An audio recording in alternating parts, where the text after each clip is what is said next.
Okay, let me ask you a question, Conrad. You've done an incredible job of promoting. Those videos are incredible. Oh, Just thanks.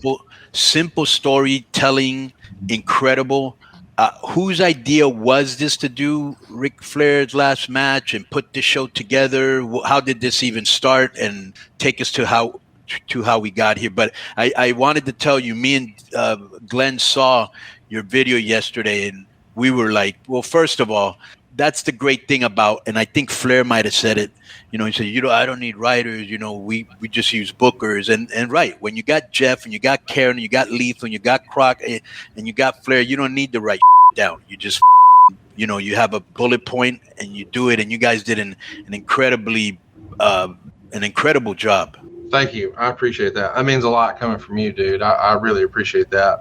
We had an idea to do another StarCast, and it was simply based on, I looked and I saw that WWE was not running Nashville on Friday night. Normally, when they have a big pay-per-view like this, they do SmackDown in that town.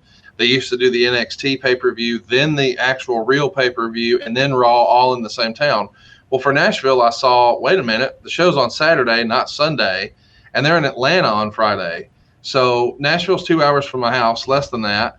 Jeff lives in Nashville, knows everyone. So as soon as I knew the schedule, I said, hey, Jeff, what venues do you know of? And he goes, have you seen the new fairgrounds? And I said, oh, no, I don't want to do that. He goes, no, it's not my old building that I used to run TNA in. This is a whole new. So I went and looked at it, and I was like, wow, okay, this is not what I was expecting. And compare it to something. I don't know. What is the building like? Compare it.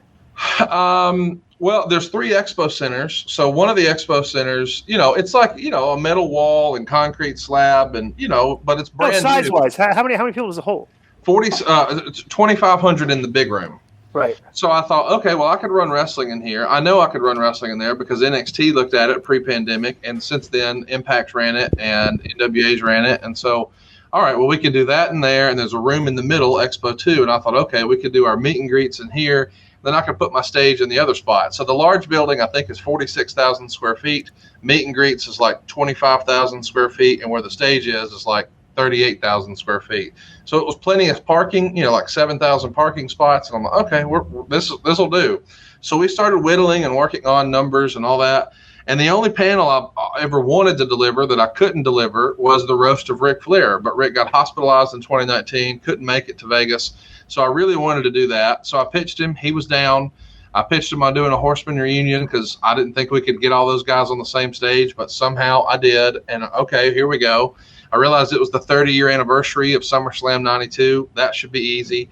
I knew we were launching Kevin Nash's new podcast and Foley's. Okay, here's a launch pad for that.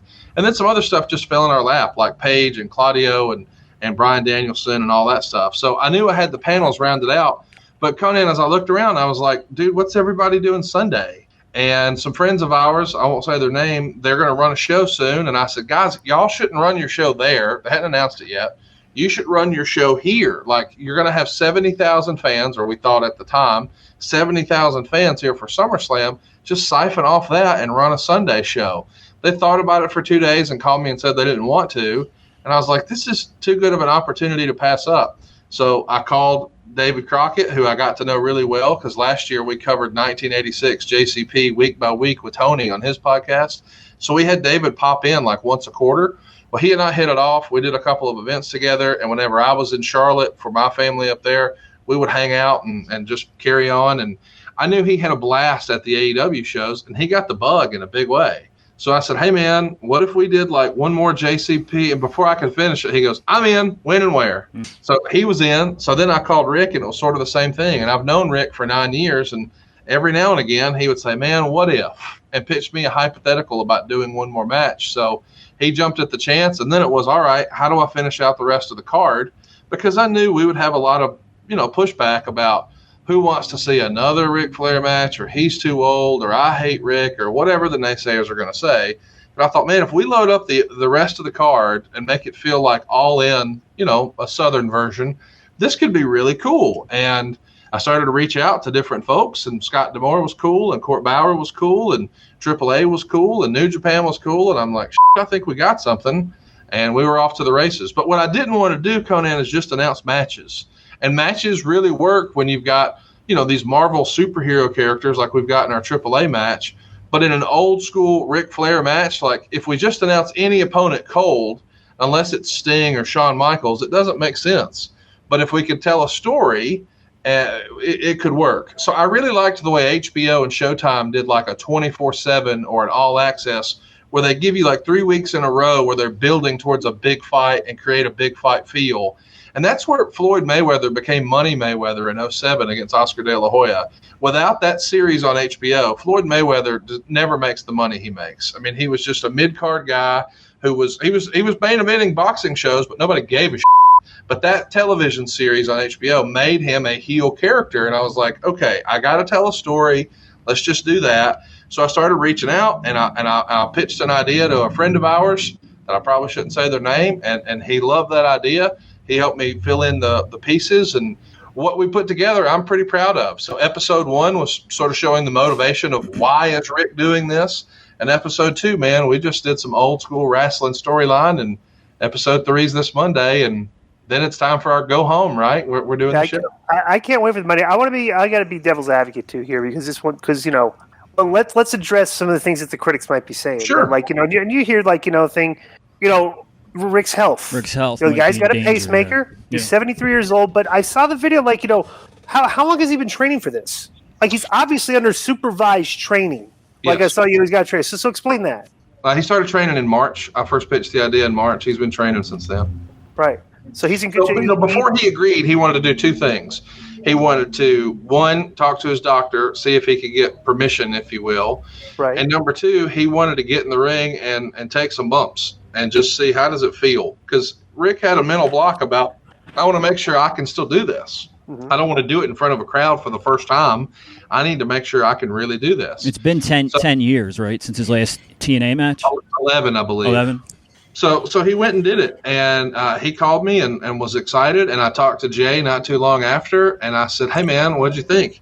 And he goes, Conrad, he press slammed me. And I said, what? And he goes, yeah, he locked his elbows out. He press slammed me. And I was like, I don't know what to say. He goes, I didn't know what to say. I'm just looking down like, is this real? He's 73. How did he do it? Well, I've seen the videos of him on Twitter deadlifting 500 pounds or something. So, like, the guy's got, bro, he used to be a power lifter. Yeah. So you never really lose that natural strength, that even as an old man. Let me tell you, Conrad, remember when he showed up in AAA with Andrade? Yeah. So originally, I wanted him just to go in there and chop me, right? So I asked Andrade, would you ask Flair if he would do it? And he said yes. And I said, all right, simple enough. Then I said, it, maybe he'll do the figure 4, right? So I went into the dress room and I go, would you do the figure 4, Andrade to Omega and you to me? And he was like, yeah. And bro, he was in a suit. I'll never forget this. He was in this orange suit. He was doing Hindu squats. He was pulling like a rope with Andrade and actually pulling Andrade, who's a big, strong, young, yes. And I was like, I bet you anything, if I would ask Rick to wrestle, he'd probably say yes. Yeah. He was in way better shape than I expected. Yeah.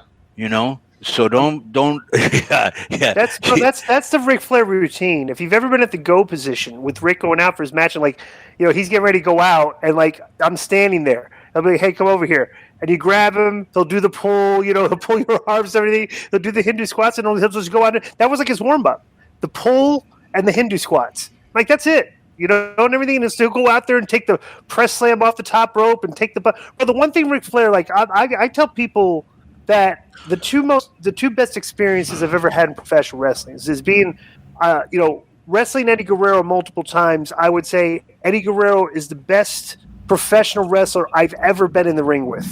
Okay, but the Ric Flair wrestling experience was the most. I just can't describe it.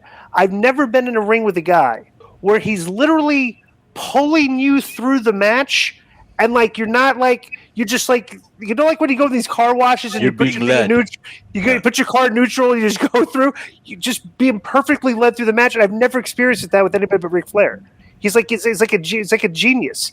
Like the way he positions you and him and the way he talks to you and stuff. It was just an unbelievable like Ric Flair and Eddie Guerrero, just like the the two best performers I've been in the ring with him. It's like, people that wrestled him know what I'm talking about.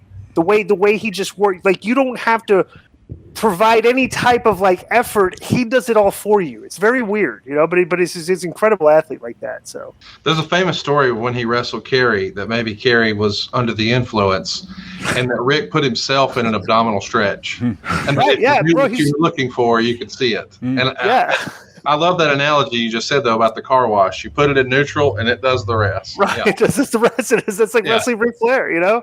And you look good, and you come out looking like $1 million. Right. like the best way to put it. You're all clean and everything else. Yeah. That's and it's like when you think of wrestling, he is wrestling. Yeah. When you think of everything that he's put in there, I mean, nobody's put so many mouths, and he is wrestling, and it's almost feels like a love letter to Ric Flair, like, thank you. You know what I'm saying? I really like what you've done. Very classy, Conrad. Thanks, man. I appreciate it. We got some really smart folks working really hard on it. And, it did feel at some point like, it's like, man, I feel like I'm pushing uphill here.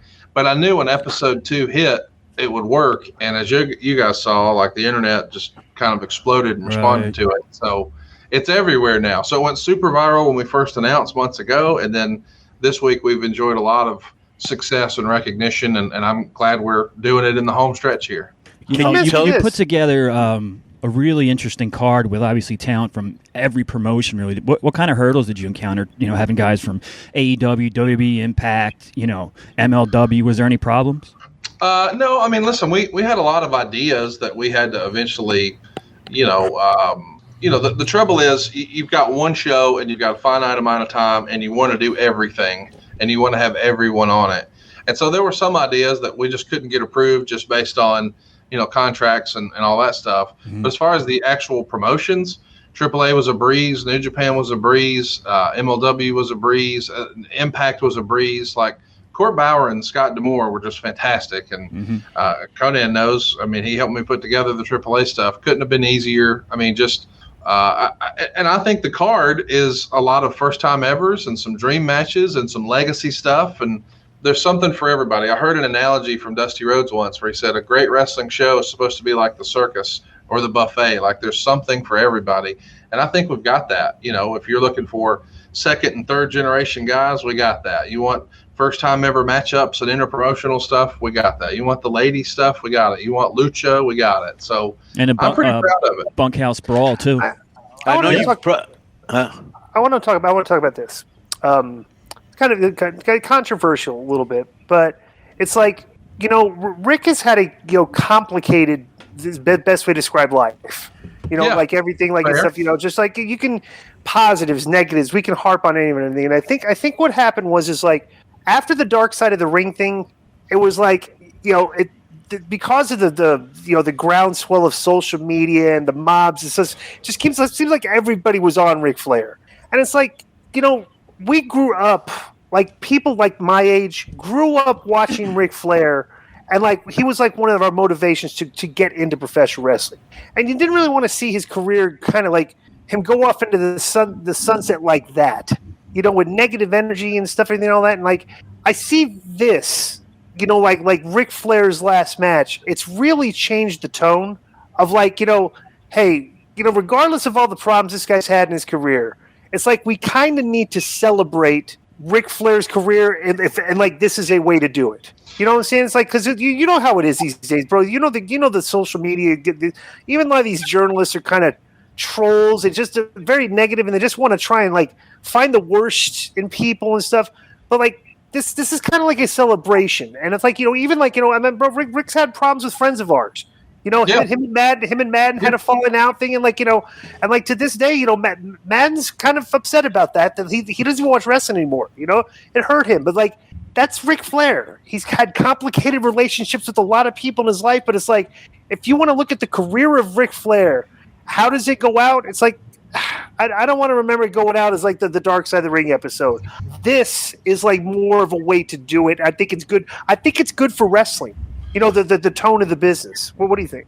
Well, I appreciate you saying that. And, I do want to say this. Social media is not representative of real life. Right. So while Ric Flair may have been canceled on social media, he was still commanding the highest price in the autograph circuit. He's got a 7-figure deal for autographs where he does this a handful of times a year, and they give him 7 figures. And he doesn't have to do that. He could just live full time and retire forever on his Cameo. And he's still in Car Shield commercials and shooting. So while there may have this, sometimes we in the wrestling community get so focused on what social media say, we forget, hey, the real world exists out there. Exactly. I'm the same way. And so the mainstream really gravitated to this. Like, I'll never forget, we announced Ric Flair's last match on a Monday. On Thursday, I went for Swoggle to Oshkosh, Wisconsin. And when I walk in the bar that Swoggle goes to, the bartender recognized me from Dark Side of the Ring. And he did not listen to my podcast, had no frame of reference for podcasts, but just kept on and on and on. And then he asked, hey, man, I like your accent. Where are you from? And I said, Huntsville, Alabama. And he goes, that's not too far from Tennessee, right? And I said, right. We're like an hour, maybe 30 minutes from the Tennessee state line. And he said, just like this, man, are you going to Ric Flair's last match on July 31st in Nashville? He said it word for word like that. And Swoggle looked at me and goes, you motherfucker. We announced it 3 days before. But this is an old school fan who wanted to see Ric Flair's last match. And he knew the name of the show, the date, and the town. And it had been announced for 3 days, and he's kind of a lapsed fan. He doesn't watch Raw or SmackDown or whatever. So I knew we had something, but I appreciate what you're saying, that it is important to recognize there's a difference between Richard Fleer and Ric Flair. And I always equate that to like Tony Soprano and James Gandolfini, 2 totally different guys.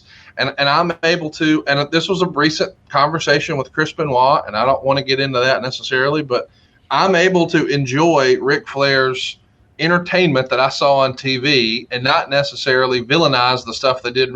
I still listen to Michael Jackson songs when they're on the radio. I'll bop my head, and we know what we know. And I mean, I'm not saying that I love what he did, but damn, that's a pretty good beat on that song. I mean, I'm able to separate it a little bit, and I know that not everybody can do that, and I understand that. But I know the Richard Fleer that a lot of people don't know.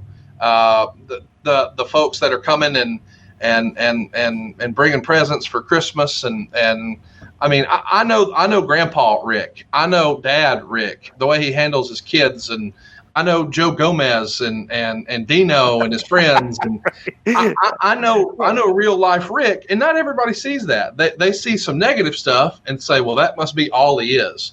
But, bro, here's a heads up. Nobody's all good and nobody's all bad. And that's everybody on this call and everybody who hears this. So if we take one little bad thing from anybody, we could run with it. But that's not reality. So I used to spend 40 days. I used to spend about 40 nights a year at Joe Gomez's house in Florida. But when we would do the Disney tapings, I would stay at his house in Brandon for like 10 days. So the mayor. Yeah, the mayor. Oh, yeah. He went, and he absolutely Great was guy. the mayor of Ybor City. Yeah. Great guy. Yes. I want to ask you one more thing here. Bro, Jeff's got his fingers in a lot of stuff right now, especially that weekend. It's like he's back in WWE. Yep. Like he's got an executive position there. He's refereeing the one of the main events at SummerSlam, the tag match, and then he's doing the Ric Flair match. So I guess it's like this was just what's Ric's relationship with WWE? Was this just a thing with like, okay, everybody, we're just gonna do this, cooperate. We're not gonna forbidden door, whatever you want to call it. But like you get a lot of cooperation from the WWE from this, huh?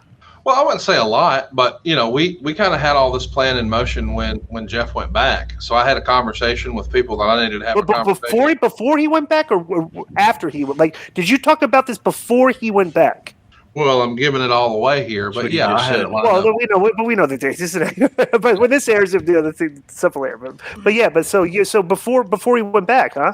So we knew that that's something we wanted to do. So as soon as I heard that it happened, I made some phone calls and we got it approved. And I don't imagine that it's something that would have happened under any other circumstance. I'm in a good spot where I've been Switzerland and I've been helpful to a lot of people, and they would say, okay, we'll allow it, but just this one time. And so now, even though we're probably not supposed to talk about it that way, that's how it happened. Well, but this show, we know what it's like.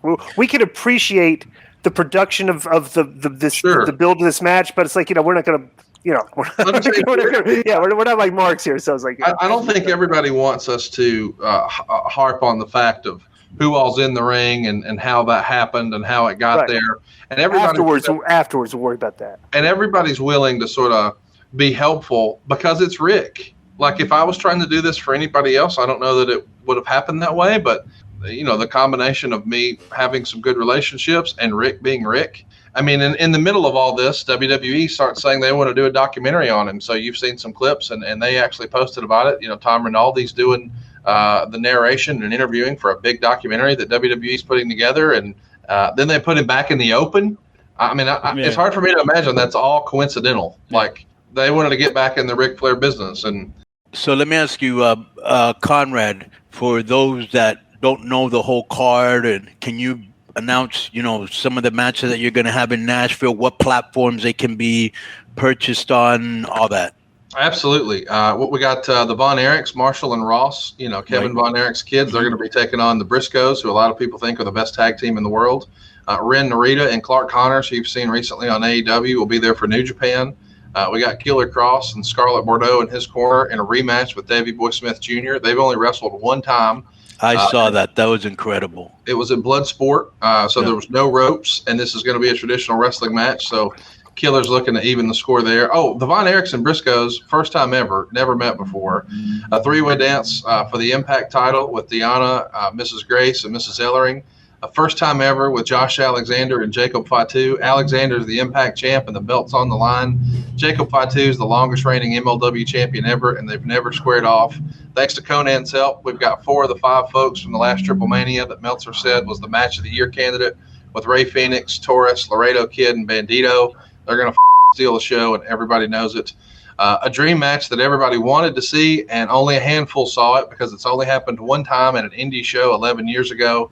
The American Wolves versus the Motor City Machine Guns. That's going to be great. Something for the old school, man. We got representing the Rock and Roll Express, Ricky Morton and his son Kerry with Robert Gibson in their corner against Brian Pillman Jr. and Brock Anderson with Arn Anderson in their corner.